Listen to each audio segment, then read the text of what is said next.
بسم اللہ الرحمن الرحیم۔ علامہ ذہبی رحمہ اللہ نے لکھا ہے کہ علامہ یوسف فریابی رحمہ اللہ اپنے ساتھیوں کے ساتھ ابو سنان رحمہ اللہ کی زیارت کے لیے گئے۔ ابو سنان نے فرمایا کہ چلو ہمارے پڑوسی کے بھائی کا انتقال ہو گیا ہے، ان کی تعزیت کرائیں۔ کہتے ہیں کہ جب اس پڑوسی کے پاس گئے تو دیکھا کہ وہ بہت رو رہا ہے اور ہماری تعزیت کو بھی قبول نہیں کرتا ہے۔ کہتے ہیں کہ ہم نے کہا کہ کیا تو جانتا نہیں کہ موت کے بغیر چارہ نہیں؟ کہنے لگا ہاں جانتا ہوں، مگر میں اس لیے رو رہا ہوں کہ میرا بھائی صبح و شام عذاب میں مبتلا ہے۔ ہم نے پوچھا کہ تجھ کو کیسے معلوم ہوا؟ کیا تجھ کو غیب پر خدا نے اطلاع دی ہے؟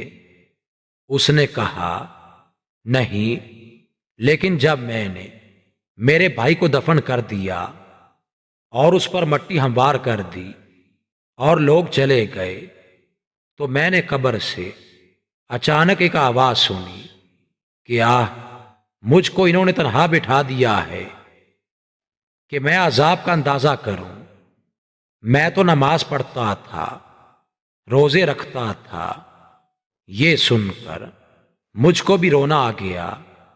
میں نے اس کی قبر سے مٹی ہٹائی تو دیکھا کہ قبر آگ کے شعلے بھڑکا رہی ہے اور میرے بھائی کے گلے میں آگ کا توق ہے۔ بھائی کی محبت نے مجھے ابھارا اور میں نے اس کی گردن سے توق اتارنے کے لیے ہاتھ بڑھائے تو وہ جل گئے۔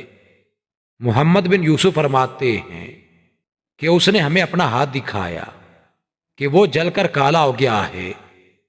پھر اس نے کہا کیا میں اس کے حال پر کیوں غم نہ کروں اور کیسے نہ روں؟